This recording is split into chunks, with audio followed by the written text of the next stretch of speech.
Hello everyone, welcome back to my channel. Our environment की हम series 2 start करने जा रहे हैं, जिसमें सीरीज़ 1 में हमने इसको डिटेल में पढ़ लिया था। इसकी जो टू टॉपिक्स है, that is ecosystem and food chain, we have already completed that topics. आज हम फूड वेब के बारे में पढ़ने जा रहे हैं। What do you web? Web से आप लोग क्या समझते हैं? सबको पता है वेब मीन्स क्या होता है, जाल। कि किस तरह से जो एनर्जी है वो फ्लो हो रही है और हम किस तरह से प्रोड्यूसर को हम कंज्यूम कर रहे हैं, किस तरह सेकेंडरी कंज्यूमर के पास, टर्शरी कंज्यूमर के पास जा रहे हैं। तो ये सारा क्या होता है, एक जाल बिखरा हुआ है। तो इसी को बोला गया दैट इज़ फूड वेब। और जिसको सीरीज़ में पढ़ते हैं that was the food chain. अब हम चलिए पढ़ते हैं हमारा जो आज का टॉपिक है, दैट इज़ फूड वेब। देखिए, हम इस टॉपिक को पढ़ने से पहले हम कुछ इसमें जो है इसका फ्लो डायग्राम देख लेते हैं। डायग्राम शोइंग फ्लो और एनर्जी इन अ इकोसिस्टम, कि किस तरह से जो एनर्जी का फ्लो है एक इकोसिस्टम में होता है वो देखते हैं। देखो, सबको पता है सबसे पहले सनलाइट की हेल्प से एक प्रोसेस होती है दैट इज़ फोटोसिंथेसिस, जिसको हम क्या बोलते हैं, फोटोसिंथेसिस। जो हम अर्लियर क्लासेस में ऑलरेडी हम इसको डिटेल में पढ़ चुके हैं। अब जो फोटोसिंथेसिस है वो क्या करेगी, हेल्प करेगी producer means plants, green plants और एंड सम बैक्टीरियाज। इसमें कुछ बैक्टीरियाज भी आते हैं, ओनली प्लांट्स नहीं आते, कुछ बैक्टीरियाज भी आते हैं प्रोड्यूसर्स में, जैसे साइनोग्रीन bacteria, blue green algae bacteria. तो ये कुछ जो प्रोड्यूसर्स हैं ये क्या करेंगे, फोटोसिंथेसिस का इनटेक करेंगे। उसके बाद में ये क्या करेंगे, carbohydrate, starch, that is energy synthesis इनके अंदर होगा। फिर उसके बाद जो हर्बीवोर होंगे, हर्बीवोर का मतलब होता है कि जो ग्रीन प्लांट्स भी खाते हैं, जो ग्रीन प्लांट्स को खाते हैं, मतलब दैट इज़ हर्बीवोर्स। उसके बाद आता है हमारा कार्निवोर्स। फिर जो हर्बीवोर्स है इनको कौन खाते हैं, कार्निवोर्स मीन्स जो मीट और फ्लैश खाते हैं। उसके बाद टॉप कार्निवोर्स, ठीक है। ये क्या होते हैं, ये स्मॉल क्वांटिटी में खाते हैं और ये लार्ज क्वांटिटी में लार्ज। तो this is the diagram of ecosystem flow of energy. इस तरह से जो है एनर्जी का फ्लो होता है। अब देखते हैं हम फूड चेन के बारे में। देखिए, टू थिंग्स बिकम क्लियर।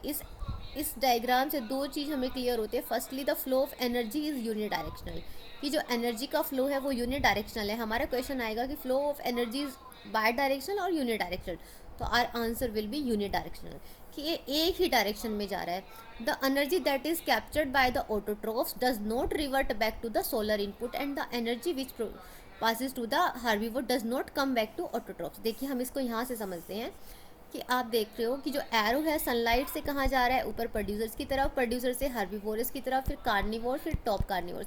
आपने क्या देखा है कि प्रोड्यूसर से इस नीचे की तरफ में कोई एरो आ रहा है, नहीं आ रहा। मीन्स बैक वापस में जो रिटर्न है इसकी एनर्जी नहीं आ रही। It means flow of energies unidirectional. ये हमारा क्वेश्चन जो है 1 मार्क का यहाँ से पुटअप किया जाएगा। As it moves progressively through the various trophic level, it is no longer available to the previous level. जो ये जैसे जैसे ये आगे की तरफ बढ़ता जाएगा तो ये दोबारा से प्रीवियस लेवल की तरफ नहीं आएगा, पीछे की तरफ नहीं आएगा। Secondly, the energy available at each trophic level get diminished progressively due to the loss of energy at each a level. जो हमने पढ़ा था 10% लॉ पढ़ा था कि जो है अगर ऑटोट्रॉफ्स है, ऑटोट्रॉफ मीन्स जो प्रोड्यूसर्स है, अगर उसमें से 10% एनर्जी जो है वो उनकी बॉडी में ही कंज्यूम हो जाएगी कुछ प्रोसेस को करने के लिए, डाइजेशन के लिए, ग्रोथ के लिए, रिप्रोडक्शन के लिए, वो 10% एनर्जी जो है वो वहीं पर रहेगी, वो आगे की तरफ नहीं जाएगी। ये हम 10% लॉ में ये पॉइंट हम पढ़ चुके थे।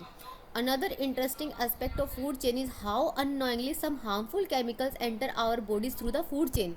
अब जो दूसरा क्वेश्चन है वो हमसे कोई ये पूछेगा कि अगर इस फूड चेन में कि हमें जो हार्मफुल केमिकल्स है, जब ये एनर्जी का ट्रांसफ़र हो रहा है, तो जो फूड चेन के थ्रू जो हमारी बॉडी के अंदर जो है केमिकल्स जो है वो कैसे जाते हैं। You have read in class 9 how water gets polluted. आप पढ़ चुके हो कि वाटर जो है पॉल्यूटेड कैसे होता है। One of the reason is a use of several pesticides and other chemicals to protect our crops from disease and pest. क्या करते हैं कि एक तो यूज़ ये वाला हो सकता है कि जैसे मान लो हमने है ना कोई भी एग्रीकल्चर में क्रॉप प्रोडक्शन किया, उसमें हमने कुछ ऐसे हार्मफुल केमिकल्स या पेस्टिसाइड्स हमने यूज़ कर लिए जो क्रॉप को किसी डिजीज़ से या पेस्ट से बचाने के लिए किए गए हों। तो अब वो जो डिजीज़ जो केमिकल्स है वो किसने कंज्यूम किए, प्लांट्स ने भी तो कंज्यूम किए ना। अब वो कहाँ चले गए, प्लांट्स के अंदर चले गए। These chemicals are either wash down into the soil और इनटू द वाटर बॉडीज। ये क्या करेंगे, या तो पानी के अंदर चले जाएंगे, सॉइल के अंदर चले जाएंगे, या वाटर बॉडीज़ के अंदर चले जाएंगे। और सॉइल से these are absorb by the plants. तो ये क्या कर लेंगे, प्लांट्स क्या करेंगे, उसको एब्जॉर्ब कर लेंगे वाटर और मिनरल्स के साथ में। और from the water bodies these are taken up by the aquatic plants. और फिर ये कहाँ चले जाएंगे, वाटर बॉडीज से एक्वेटिक प्लांट्स में चले जाएंगे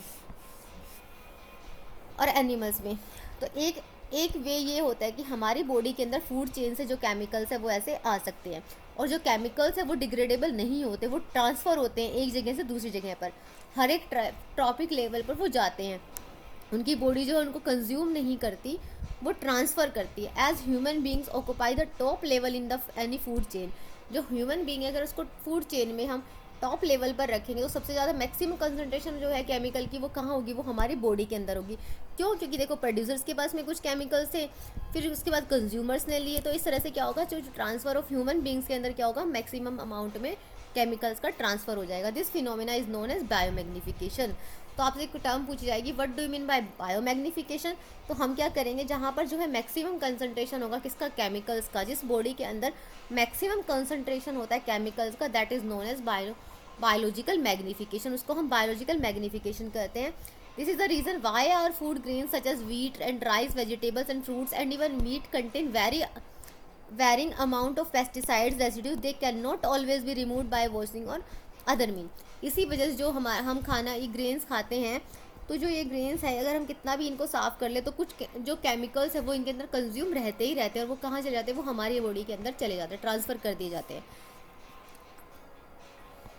अब देखो यहाँ से जो ये क्वेश्चन है, डिकम्पोजर्स का क्या रोल होता है इकोसिस्टम के अंदर, ठीक है, जिसमें हमने फंजाई को पढ़ा था, bacteria.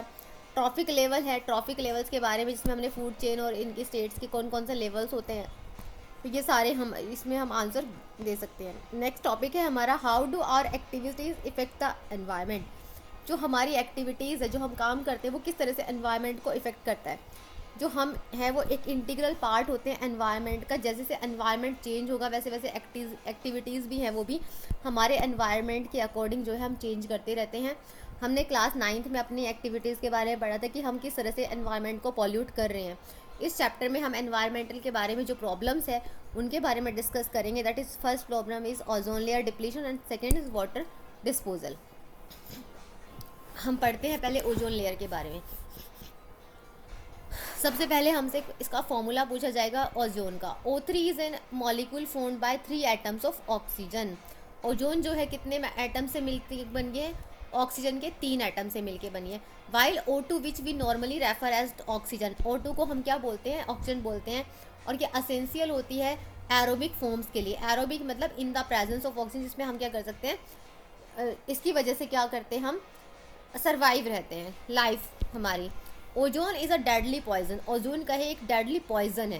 However at the higher layer of the atmosphere ozone performs an essential function. ये क्या करता है कि अगर ज़्यादा लेवल पर एटमॉस्फेयर में जो ओजोन का जो नीड है हमें, वो क्या करते हैं, हमारा ज़रूरी काम करते हैं। जैसे अगर ये एक्सेस अमाउंट में हो जाए तो ये क्या करेगी, हमारे लिए एसेंशियल हो जाते हैं, फंक्शन करती है।